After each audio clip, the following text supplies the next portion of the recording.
महेबा द्वार देखा। महेबा द्वार महाराजा छत्रसाल ने करवाया था उसका निर्माण। हम आपको महाराजा छत्रसाल का वो आंगन दिखाने वाले हैं जहाँ कभी मुजरा किया जाता था। मुजरा का मतलब आप समझ सकते हैं कि यहाँ पे मंच सजा करता था, यहाँ पर रानियों का नृत्य हुआ करता था और डांस की जितनी प्रतियोगिताएं होती थी वो सब यहीं पर हुआ करती थी। सामने आप देख सकते हैं कि महाराजा छत्रसाल की जो समाधि है या मकबरा है वो बना हुआ है। तो जो मेन गेट था यहाँ तक आने के लिए वो यहाँ से गुप्त रास्ता था, वहाँ से यहाँ तक आने के लिए ये जंगलों के बीच से होते हुए महाराजा छत्रसाल आते थे और यहाँ पर अपना जो मनोरंजन करना होता था, जो भी उस समय मनोरंजन का कोई साधन तो था नहीं है कि आज के समय में रेडियो बजा लिया या टेलीविज़न आ गया, इस तरह की कोई मनोरंजन की कोई सुविधा नहीं थी।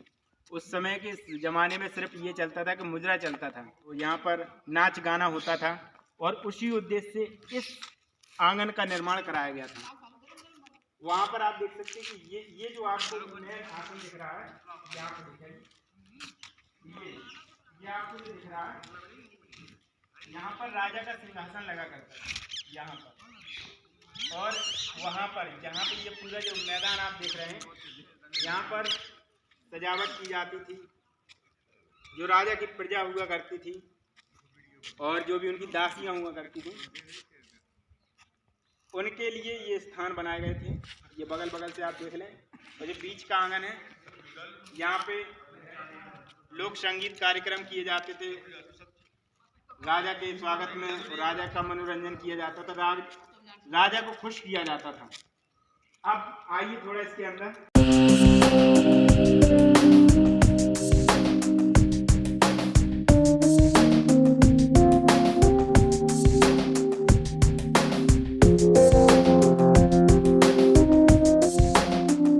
दासियों के रहने के लिए बनाया गया था ये। यहाँ पर उनकी दासियां रहा करती थी, जो उनके मन को बहलाने के लिए यहाँ पर मुजरा किया करती थी। उनके रहने की ये व्यवस्था यहाँ पर की गई थी।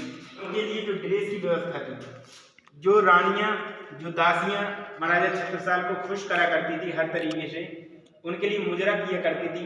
तरह तरह की नृत्य कलाएं दिखाया करती थी। मुजरा करने से पहले जो उनकी दासियाँ रहती थी, जो रानियाँ रहती थी, वो यहाँ पर आके अपने कपड़े चेंज किया करती थी। यहीं पर वो सजती थी, संवरती थी और पूरा श्रृंगार करके रानियाँ और उनकी जो दासियाँ हुआ करती थी, वो मुजरे के लिए उस आंगन में, जो मैंने आपको वीडियो में दिखाया, उस आंगन में राजा के सामने प्रस्तुत हुआ करती थी। ये देखिए, यहाँ पर अलमारियाँ हैं, यहाँ पर उनका सामान रखा जाता था। सजने संवरने का जो सामान था वो सब कुछ यहाँ पर रखा रहता था। ठीक है, आइए इसके बाद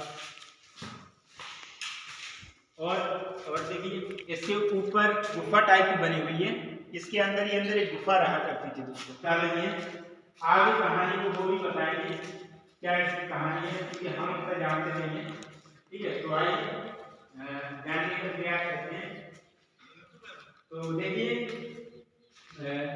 दादाजी बताइए। तो आइए हमारे सामने देखिए दोस्तों, यहाँ की ज़्यादा जानकारी थोड़ा बहुत जितनी भी है दादा देंगे, जितना भी जानते हैं।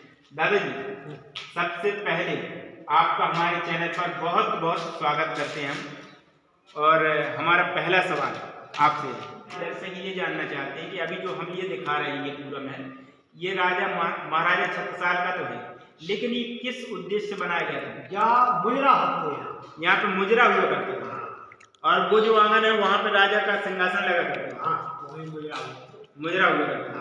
और ये जो ये दरवाजे जो घर झूले से बने, ये का है कि पहले जो संतरी हती ना, गेट तो हते ना, हर पहले पे संतरी आता। अच्छा, तो कोई चढ़ाई ना करे। हाँ, तो ये देखिए, संतरी का मतलब समझ रहे थे, एक तरह की सेना तैनात रहती थी, है ना। वो यहाँ पे दरवाजे पे लिखा था, यहाँ पे तैनात रहती थी।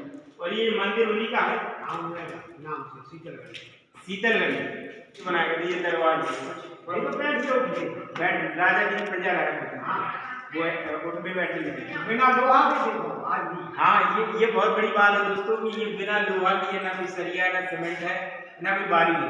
ये तो बस पत्थरों और चूने का इस्तेमाल करके इसको बनाया गया है। क्या रहस्य जीना काटे ना, जीना में काट। अच्छा, तुम्हारे ये जीना है ऊपर जाने के लिए? हाँ, बाहर से है जीना, तो तुम्हारा ये जाता। अच्छा, तो यहाँ बैठ के उठते यहाँ। अच्छा, अच्छा, इस जितना भी ऊपर देख पा रहा हूँ इसके इतना ही नीचे है क्या? हाँ, इतना आपने ये आंगन यहाँ पे देखा इतना ही नीचे है, तो नीचे ले चलते आपको, आइए।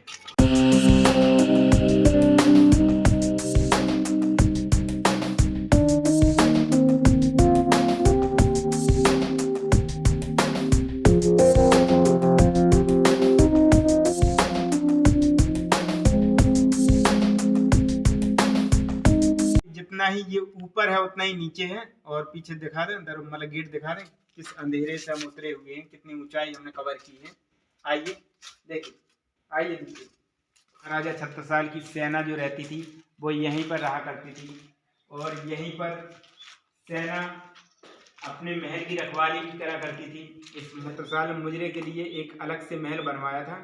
ये वही महल है जहाँ पर मुजरे का आनंद लिया जाता था, क्योंकि राजा महाराजा युद्ध लड़ा करते थे पुराने समय में।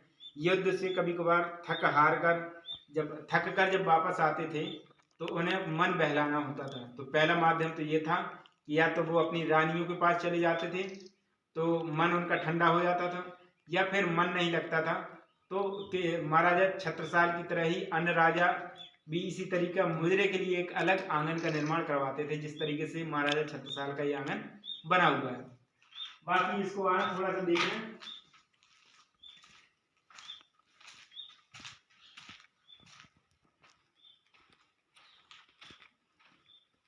तो यहाँ पर देखिए, यहाँ पर हम आए हैं तो यहाँ पे एक बात आपको बता दें, यहाँ पर गलत तरह की हरकतें भी होती हैं, क्योंकि दिखा दें इतना सूना पड़ा हुआ है, यहाँ दिखाएं सूना पड़ा हुआ है कि एक परिंदा भी यहाँ पर नहीं मार सकता है।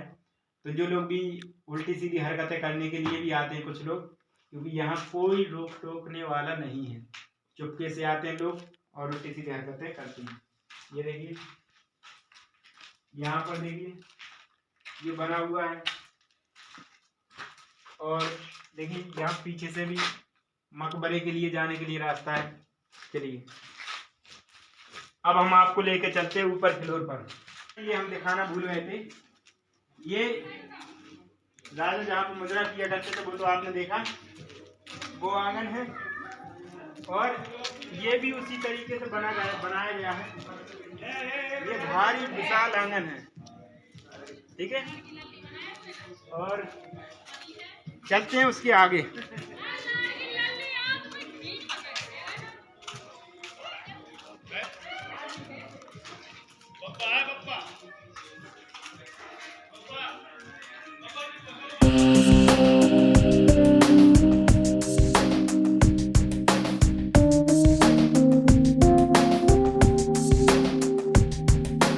साथ साथ दो काम होते थे, किलेबंदी भी की जाती थी राजा के लिए, रानी का श्रृंगार नहीं होता था। आइए, क्या होता था, लोहा तो होता नहीं था कि लोहे के जीने बनाए जाए, पत्थर आसानी से प्राप्त होता था तो पत्थर के जीने बना दिए जाते थे। ये देखिए यहाँ पर भी दिखा दें, जीने से रहता हॉल आप किसी खास उद्देश्य से कराया गया था। इसकी जो छत है आप देखिए, जैसे कि आज हम छत डालते हैं अपने समय में, तो हम क्या करते हैं अपनी छतों पे छत डालते हैं तो उसमें प्लाई लगा देते हैं। यहाँ पर प्लाई के रूप में यहाँ पर क्या है, चीरे यानी कि पत्थर की बड़ी बड़ी शिलाओं को बिछा दिया गया पतली पतली, और लोहे की रॉड की जगह यहाँ पे लकड़ी की गिट्टी लगाई गई है। ये देखिए इस तरीके से। तो आइए अब ऊपर की दिखाने की लास्ट बारी है, और ऊपर से कैसा दिखता है महाराजा छत्रसाल का मुजरा। यहाँ पे शान और शौकत बरसती थी, पर महाराजा छत्रसाल हर मौसम का मजा लिया करते थे, चाहे सर्दी हो, चाहे गर्मी हो, चाहे वर्षा हो, चाहे शरद हो, हर मौसम उन्हें सुहाना लगता था। ये वो आंगन है दोस्तों, इसे मुजरा कहा जाता है, महाराजा छत्रसाल की नगरी है। दूर दूर से लोग आते हैं, चाहे वो दिल्ली हो, चाहे बम्बई हो, चाहे गुजरात हो, गुजरात से भी कुछ लोग आए थे अभी, ठीक है, और चाहे कैलकत्ता हो, चाहे गोवा हो, जहाँ जहाँ से भी लोगों को पता चलता है, जो लोग भी जानकार, जो लोग इतिहास पढ़ना अच्छा लगता है जिन्हें, वो देखने आते हैं, क्योंकि महाराजा छत्रसाल की पूरी वंशावली आपको यहीं पर देखने को मिलेगी। आइए देखिए, इसके चारों तरफ से आपको जंगल ही जंगल मिलेंगे, क्योंकि पहले के जो राजा महाराजा रहा करते थे वो ऐसी पहाड़ियों पर ही उनके महल देखने को मिलते थे। इसलिए मिलते थे क्योंकि जब पहाड़ी पर महल रहा करते थे तो उससे क्या है, दुश्मनों पर आसानी से नज़र रखना आसान होता था। और यहाँ पर देखिए, ये देखिए, ये एक विशाल आंगन, इतना बड़ा और त्रिखंड है, ये बहुत बड़ी बात है। तो आते हैं लोग एंजॉय करने के लिए, तो मैंने सोचा आपको भी दिखाया जाए। बाकी वीडियो कैसे लगा, वीडियो को आपको लाइक करना है, शेयर करना है अपने दोस्तों में। और बुंदेलखंड हो या किसी भी राज्य या गांव की कोई ऐसी धरोहर हो तो उसे ज़रूर लोगों तक पहुंचाएं, लोग उसको भी जानें, क्योंकि इतिहास से वर्तमान जिंदा है। इतिहास कहानी आगे बढ़ती है इतिहास से ही। तो मिलते हैं नेक्स्ट वीडियो, तब तक के लिए धन्यवाद।